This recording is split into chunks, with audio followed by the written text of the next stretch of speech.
মানুষ যা চায় তাই কি পায়? মনে তো হয় না। মানুষ সেটাই পায় যেটা সে যোগ্য, মানে যেটা সে ডিজার্ভ করে, সেটাই সে পায়। Hello everyone, good morning, welcome back to my channel. আশা করি তোমরা সবাই খুব ভালো আছো, আর আমিও ভালো আছি। আজকে হচ্ছে বুধবার, আর এখন বাজে সকাল 7:30, আর এখন থেকে তোমাদের সাথে নিয়ে আজকের ব্লগটা শুরু করছি। ঘুম থেকে তো উঠেছি অনেকক্ষণ আগেই। উঠে ঘরের বিছানাপত্র তোলা হয়ে গেছে, বাসি ঘর বারান্দা সমস্ত ঝাড় দিয়ে পরিষ্কার করে নিয়েছি। আর এই যে দেখো না, ছাদের ঝুলছে জামা কাপড়।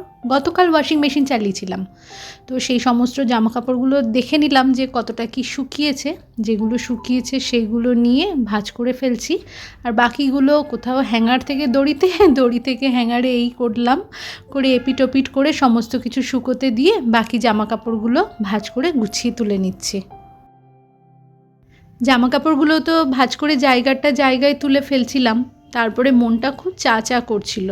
তাড়াতাড়ি রান্নাঘরে এসে কাউন্টার টপ, গ্যাসের ওভেনটা ভালো করে মুছে নিয়ে নিজের জন্য 1 কাপ লিকার চা বানিয়ে নিলাম। তারপরে চা বানিয়ে যে বিস্কিট নেব, তখন দেখছি বিস্কিটের কোটোতে বিস্কিটটা তো ঢালা হয়নি। প্যাকেট খুলে বিস্কিট ঢালতে আজকে চাটা না ঠান্ডাই হয়ে গিয়েছিল।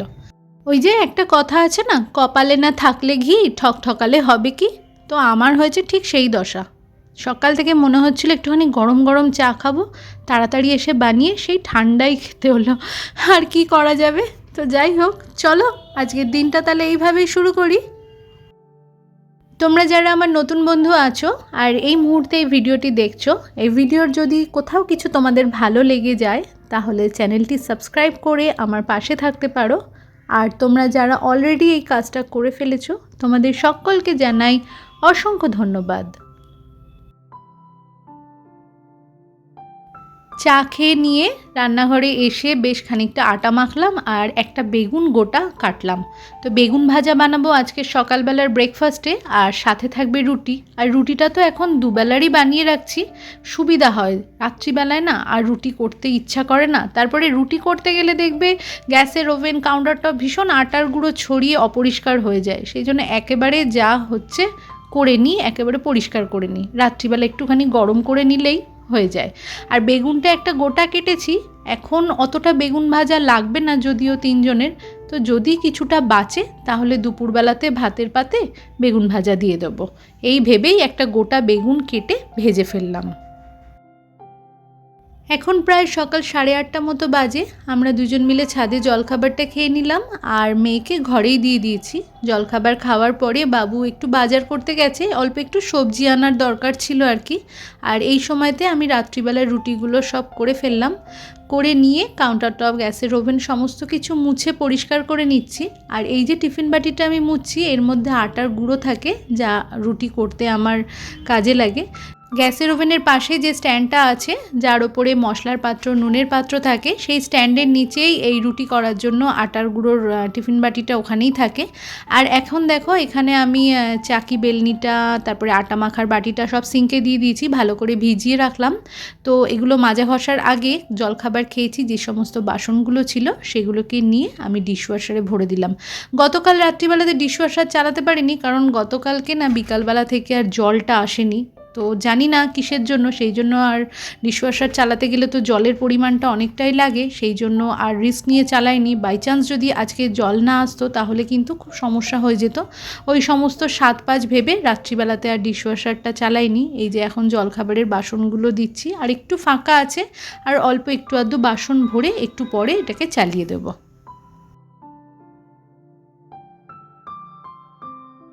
আর কাউন্টার টপের পাশে ওখানে দেখো মাছের একটা বাটি রয়েছে, তার মধ্যে জল দেওয়া রয়েছে, কাতলা মাছ রয়েছে, কারণ জল না দিয়ে রাখলে বরফ ছাড়ানো যাবে না। আর সিঙ্কের মধ্যে চাকি, বেলনি, আটা মাখার বাটি, এই ফাঁকে আমি সমস্ত কিছু মেজে ঘষে পরিষ্কার করে নিয়ে সিঙ্কটাকে খালি করে নিচ্ছি। ঠান্ডার ভাবটা কমে গেলেও গরমটা তো এখনও সেরকমভাবে পড়েনি, সেই জন্য একবেলাতেই তো দুবেলার রুটি করে রাখছি, বা অনেক কিছু কাজই একবেলাতে দুবেলা সেরে ফেলি। কিন্তু বেশ গরমটা যখন পড়বে তখন সেই কাজগুলোকে দুবেলাতেই করতে লাগবে। তো এইসব সমস্ত কথা চিন্তা করতে করতে এক এক সময় যেন একটু অলসতাই আসে। তারপরে ভাবি যে না, নিজের সংসার নিজের কাজ যেভাবেই হোক ভালোবেসে করতে তো লাগবেই। আর এই যে দেখো না, রুটি করার পরে এই যে তাওয়া মাজা, এটা ভীষণ বিরক্ত লাগে। একবেলাতে এখন রুটিটা করছি বলে একবারই তাওয়াটা মেজে ঘষে রাখতে পারছি, কিন্তু এরপরে গরম পড়লে হবেটা কি বলো তো, ওই 2 বেলাতে তাওয়া ঘষতে লাগবে। তাওয়াটাকে তো আর ডিশওয়াশারে দিতে পারি না, কারণ এরকম অ্যানোডাইজডের বাসন ডিশওয়াশারে ঠিক মাজা ঘষাটা যায় না, সেই জন্য এগুলোকে তো হাতেই মাজতে লাগে। মানুষ যা চায় তাই কি পায়? মনে তো হয় না। মানুষ সেটাই পায় যেটার সে যোগ্য, যেটার জন্য সে চেষ্টা করে সেটাই পায়। এই পৃথিবীতে কোনো কিছুই তো চেষ্টা ছাড়া পাওয়া যায় না, তাই না? যার চেষ্টা ও সংগ্রাম যতটা বেশি হবে, যার লক্ষ্য অর্জনের চেষ্টা যত বেশি থাকবে, সে ততটাই সফলতা জীবনে আনতে পারবে। প্রত্যেকেই তার কৃতকর্মের ফল ভোগ করে। ভগবান তো প্রত্যেককেই তার কর্মের ফল দেন, তাই না? আমি কোনো কিছুর জন্য চেষ্টা করব না, শুধুমাত্র বসে বসে ভাববো যে এমনটা হলে ভালো হতো, এমনটা হলে আমি ভালো থাকতাম, এরকমটা পেলে পরে আমি এটা করতাম, তাহলে কি আমি সেই জিনিসটা পাবো? বিনা চেষ্টাতে পেতে পারি? সেটা কি সম্ভব? কখনোই নয়। কোনো কিছু পাওয়ার আগ্রহ যদি আমার মনের মধ্যে থাকে, তার পিছনে ঠিক ততটাই চেষ্টা করতে হবে, তবেই সেই জিনিসটা আমার কাছে আসবে। আমি আমার বাবার কাছে শুনেছিলাম, আমার বাবা বলতেন, চেষ্টা করলে পরে পেলেও পেতে পারো, হলেও হতে পারে, চেষ্টা না করলে পরে তো সেইটুকুনিরও আশা থাকে না। তাই নিজে আমি কেমন থাকব বা আমার ভবিষ্যৎ জীবনটা কেমন হবে, তা কিন্তু বর্তমানে আমি কেমন কাজ করছি তার উপরেই নির্ভর করে। ওই যে, যেমন কর্ম তেমন ফল, ভালো কর্মের যেমন ভালো ফল হয়, তেমনি খারাপ কর্মের ফলটা কিন্তু খারাপভাবেই জীবনে আসে। আজ আসুক, না হলে কাল। ওই যে কথায় বলে না, ফেরত সব কিছুই আসে, অন্য খামে অন্য নামে। তো এইখানে দেখো অনেকক্ষণ ধরে বকবক করতে করতে রান্নাবান্না, মোটামুটি রান্নাবান্না কি, খালি তো এই কাতলা মাছের একটুখানি পেঁয়াজ আদা রসুন লঙ্কা টমেটো দিয়ে একটুখানি আলু দিয়ে ঝোল মতো বানালাম।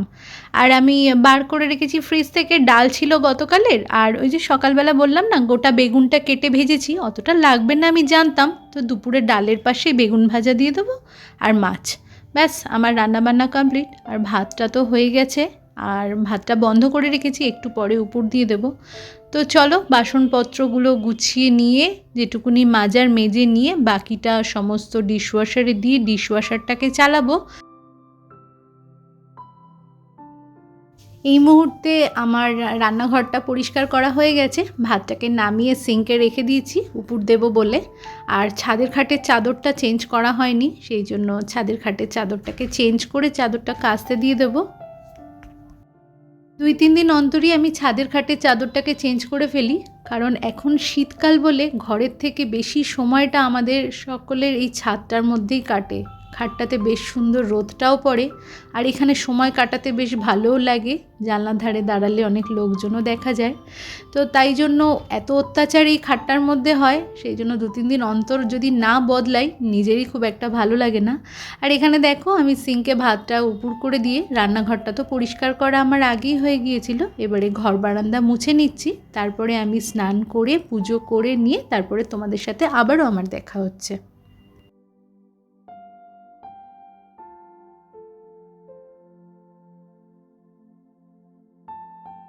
এখন প্রায় বেলা 1:30 মতো বাজে, দুপুরের খাবারের সময় হয়ে গেছে। গতকালের বানানো ডাল ছিল, সেটাকে ভালো করে ফুটিয়ে গরম করে নিয়েছি, আর আজকের কাতলা মাছের আলু দিয়ে ঝোল, আর সকালবেলার বেগুন ভাজা আর ভাত। তো চলো তোমাদের সাথে আবার আমার দেখা হচ্ছে বিকালবেলাতে। দুপুরের খাওয়া দাওয়াটা 3 জন মিলে সেরে ফেলি।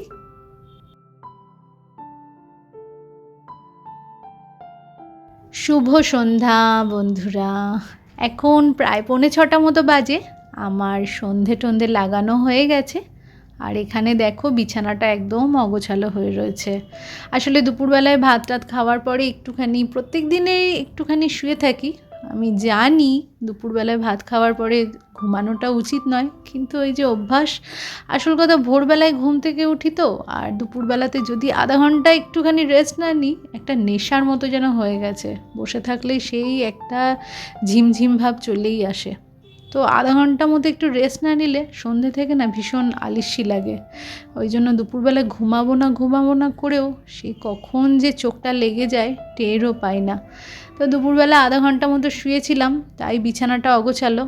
আর এখানে দেখো সকালবেলা যে সমস্ত জামা কাপড়গুলো শুকিয়েছিল সবটা তো তুলে এনে তখনই গুছিয়ে রেখেছিলাম। আর বাকি যেগুলো ছিল সেগুলোকে এখন তুলে এনে ভালো করে আলনায় গুছিয়ে তুলে ফেললাম। এবারে চলো ঝটপট বিছানাটাকে গুছিয়ে তুলে ফেলি। আজকে দুপুরবেলাতে আর কম্বলটা গায়ে দিতে লাগেনি, কারণ কম্বল গায়ে দেওয়ার মতো অতটা ঠান্ডা দুপুরবেলাতে এখন আর অতটা নেই। তবে ভোর রাতের দিকে কম্বল লাগছে। দুপুরবেলাতে মোটা ধরনের একটু চাদর আর একটা দোহার ছিল, সেইটা গায়ে দিয়েই আমরা শুয়েছিলাম। তো যাই হোক, তো সব কিছু ভাঁজ করে গুছিয়ে নিলাম। আর এই যে ওপরের যে চাদরটা, আমার বিছানাতে সবসময় দুখানা করে চাদর পাতাই থাকে। ওপরের চাদরটা হয়েছিল কি, দুপুরবেলাতে ভাত টাত খাওয়ার পরে বিছানায় বসেই বোতল নিয়ে জল খাচ্ছিলাম, কিভাবে বোতলটা কাত হয়ে গিয়ে একটু জল পড়ে গিয়েছিল, তাই চাদরটাকে তুলে নিয়ে ছাদের দড়িতে মেলে দিয়েছিলাম। সেই জন্য ওপরের এই চাদরটাও পেতে দিয়ে বিছানাটাকে ভালো করে গুছিয়ে নিলাম। আর এখানে দেখো আমার মেয়ের একটু মোমো খেতে ইচ্ছা করেছে, তোর বাবা এনে দিয়ে গেছে। তো মোমোটা ওকে আমি সার্ভ করে দিচ্ছি। আর আমি এখন একটুখানি বানাবো দুধ চা। আর রাত্রিবেলায় রুটি করা আছে, একটা কোনো সবজি বানালেই আজকের মতো আমার সংসারের কাজকর্ম শেষ। তো বন্ধুরা, আজকের ব্লগটা তাহলে আমি এখানেই শেষ করছি। তোমরা ভালো থেকো, সুস্থ থেকো। দেখা হচ্ছে তোমাদের সাথে আমার নেক্সট ব্লগে। ততক্ষণের জন্য টাটা, গুড নাইট।